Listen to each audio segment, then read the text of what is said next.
Hey guys, I'm from Team Soulforge here, and this is my Tachikaze standard deck. With the reveal of the restriction list, Angle Blader has been put down to 1, and this is what me and Connor have come up with for the solution. Before I actually show you, I will say a couple of things about this deck. This is literally a carbon copy of the World Beater, with a few tweaks. But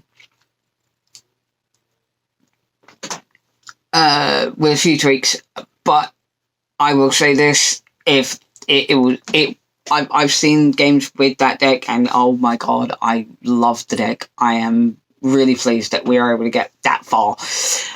And on a second note, unfortunately, I did get the 4 Angle Blader, but I wasn't able to play it in competitive standing, so rip me. Saying all that, let's just get on with it, shall we? Okay, so starting off with, obviously, the starter. No need to explain what it does, everybody knows. Next up, we have, obviously, the 1 copy of Angle Blader that we have left. Poor boy. And next we have 4 copies of Gigarex. I've had a look online, and I've had a look at some people's lists since the drop, and they've been only putting in the 3. We've gone for 4. Because it grants us extra consistency in seeing Gigarex, and his skill is one of the main focuses of this deck. You will, if you have Angle Blader, great, keep him in your hand, keep him for a push. Keep him for your final push, but Gigarex is your main guy now, your main grade 3. And why would you play your main grade 3 at anything less than 4? The thing is with this, he amasses gauges to everything on the board. You will be getting at least 2 gauges on sweep every turn once you've got sweep and you're on your Gigarex.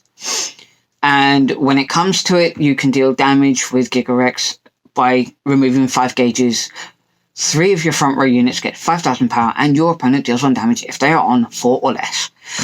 It is this skill that actually will help you get your opponent up to 5 as quick as possible, and which means sweep will be more of a threat much sooner. So that is the full grade 3 lineup. Grade 2s. Obviously, our main focus of the deck now is sweep. Obviously, at 4. It's a quick run through of his skills. When he attacks Vanguard, put a gauge on him. If he has 3 or more, he gets 5,000 for each gauge, and if he has 3 or more, he gets. He can't be chosen by your opponent's abilities. There are ways around this. There are ways around this, like if it's a field nuke or it's a lane. If it's a lane blowout, then yes, it is. And if there is a skill that actually has me choose what regards it is, it still can't be chosen. Just as a clarification, if you're playing Shadows and your opponent just decides to go for a Blast of Dark pop, if he's the only one on the board, they can't actually activate the skill because this guy can't be chosen. It's still your opponent's ability, even though you're choosing the card.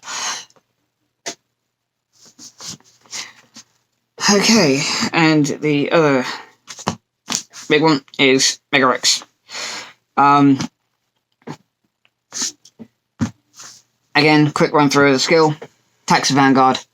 You retire one of your other rear guards and draw 1 card. And then if you've got any damage, counterblast 1, and you can put a gauge on him, and he gains 5,000 for each of his gauges until the end of turn. Mainly used for the first ability of the retire and draw. And the added attack boost is really not not used as often as I've used it, but it's mainly used for your final push and kind of to gain an extra pressure. This isn't CB heavy, so the cards that you do have that have counter blasts are all minor, and they're really easy to kind of like get through. Next is for Smilo. I've got one proxied at the moment, but that doesn't matter. Well, it's on place or when it attacks Vanguard, add a gauge to something. This comes really useful, and this should be, if it's available, it should be your grade 2 ride. And to be honest, you need and there's it's definitely a card that will be seeing a lot of play in this deck, and one of the cards that will not be removed ever. One potential removal for something else is Bomb Raptor.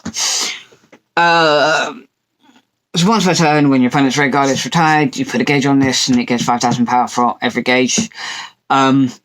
So here's the thing: this is a really good card. It did much better when Anger Blader was your only grade 3, but this can still work when you go for an attack on one of your rear guards, and one of your opponent's rear guards, just to give it a little extra pressure. It's more than likely going to be a retire target, and if I do swap this out, this will be replaced by Blytops, and which will also alter the grade 1 lineup slightly as well, but I'll get to that when I need to. So at the moment, Bomb Raptor at 2. Next on to the grade 1s. The main grade 1 is Zandi. This is the guy that you want to have in your hand with something else at the beginning of your turn. If you don't, then you've got slight problems, because you need things to you need to build up your gauges as much as possible, so the Giga-X pressure can actually come in really quickly. So just to run down with your skill: rest him, put a gauge on something, and once you've got damage, you can CB1 and give the unit you've given the gauge to an extra 5,000 power. Like I said, you want him and another grade 1 in your hand. You ride the grade 1, you put this on, and you give himself a gauge, starting off the cycle. The other thing that you can do is move gauges. With him is you either put one on or you move gauges, and move it. And to be honest, from once you've got enough gauges on another one of your, like on a Zandi, my usual play is to kind of place him turn 1, give him a gauge. Turn 2, I'll ride onto Smilo, give him a second gauge, call out a sweeper, rest and move the gauges from him to sweep. I mean, unless you don't have a sweep, I mean, you just keep piling gauges on this guy. And to be honest, you need to keep him in the back row for maximum potential and maximum gauges. Like I said, a key grade 1 that really should never be removed. Next is Robario, another key grade 1, but this one can actually kind of be altered in numbers. I've played them at 3 and 4, and they're both it really makes kind of no difference. Obviously his skill is on place, Soul Blast 1, put a card as a gauge, put a gauge onto rear guard, and that unit gets 5,000 for each gauge until the end of turn. One of the cards that can can't be dropped. To be honest, I've tried playing him at 2 in kind of like practice games and like shadow fights. Yeah, that's something I'll go on. I'll actually go on to an explanation of that in a later video. So, I mean, I've tried him at 2, but he's not seen enough. So 3 at minimum is something that you'll want to see with Robario. A really good gauge, a really good thing for gauges, but you really want to see him, say, turn 3 onwards when you've got a good amount of cards in Soul, for you to kind of like give a gauge, boost the unit by at least 10,000, and you can get some really good numbers. Now, the other card that would be replaced if I do replace Bomb Raptor is Lacerate. He's got 2 really good skills. 1, on place, give him a gauge, and when he's retired during your turn, whenever he's retired, you Soul Blast 1 and get 1 gauge back to hand. If I do replace Bomb Raptor, he will be replaced by Blightops, which means this guy would more than likely be replaced by Sonic Noah. It's kind of a it's actually kind of a debate between Lacerate and Noah, like the Marin Allen thing with standard Royal Paladin. If you want to know a little extra about that, I'll probably get Connor to see if he can actually explain it to you. But essentially with this is just 1 gauge on 1 unit. That's done, unless you get other skills to kind of give him gauges, and then you've only got the choice of kind of 1 unit to do. But with Noah, it's a constant pressure of giving your opponent gauges, and when you need it, you can pop a unit and pop a rigger to draw a card. That's with an on hit. So yeah, if Blightops is replaced, if Bomb Raptor is replaced with Blightops, more than likely Lacerate will be replaced with Noah. And the last grade 1 is Trooper at 3. I have him at 3 because I only have 3. I have seen it at 2, but I kind of don't like it at 2. It's consistent-ish. But yeah, Trooper is one of the units that I really wouldn't actually have at anything less than 3 in standard. In premium, depending on the build you actually do, well, you've either got him or you haven't. But his skill is just when it gains 5,000 for each gauge. So yeah, it's a really good card. It can get up to good numbers. It can get up to good numbers with the right skills, given it gauges. And finally, onto the trigger lineup. This is actually a 8 draw, 4 grit, 4 heal. I have seen people going for Rainbow. But to be honest, that kind of isn't a good idea. You need consistency. Having a low grade 3 count, you need to see them more often. So 8-4 is currently what I'm going for. I will be dabbling with. I will be trying out 6-6, but to be honest, this build requires critical triggers. If you're running fronts, replace them with draws and draws and crits. Fronts with Tachikaze, I've said this in a couple of other videos.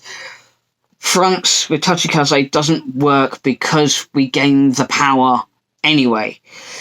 You need the criticals to add more pressure, but with this deck we need more draw power than actual pressure, because we want to see the pressure at the later stages of the game.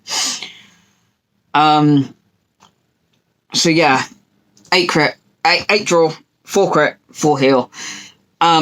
This, like I said, is pretty much a carbon copy of the World Beater, with slight modifications.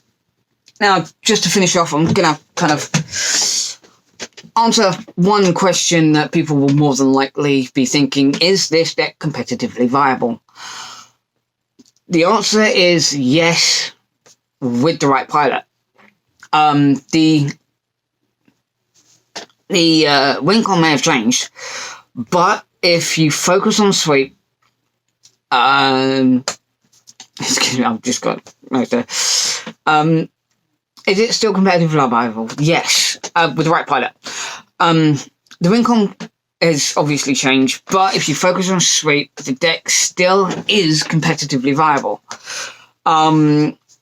With giving your opponent damage with Gigrex's skill, your opponent will get to 5 faster, which means sweep is more of a threat, like I said.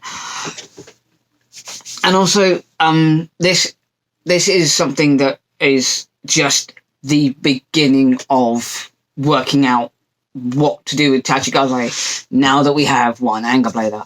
And I am going to put my hands up right now and say, no matter what, Anger Blader is still being used at 1 in my decks for standard. There may be other builds that I'll have, like, that aren't competitive, but this, right now, Anger Blader is going to be at 1 in any deck that I actually produce, unless there is something that comes out in the future that kind of surpasses the strength of Anger Blader. And I'm also going to give my thoughts on the hit itself. Putting it to 1 was a good way to kill Tachikaze. We're back down to where we used to be, maybe a little higher. We were like tier 3, tier 4, more than likely, like even further down if possible, if more than likely. But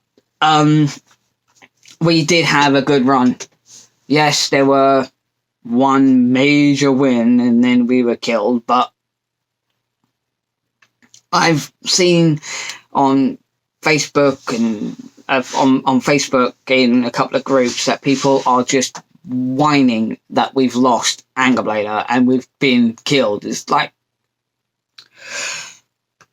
yes, Anger Blader was a problem, but it wasn't the problem.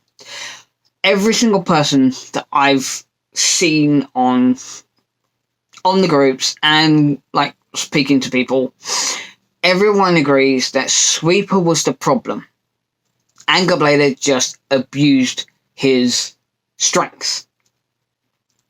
The better thing to do would have been to give a choice restriction with Anger Blader and Sweeper. That way you wouldn't get mass gauges on Sweeper and mass gauges on Sweeper for his own skill, and then just having lanes just go massive. It's like huge lanes being restanded. Anger Blader, to be honest, I would have loved to have seen that, or a reduce on Anger Blader or Sweep, to decrease the consistency. Yes, they've killed us, but that doesn't mean we are dead.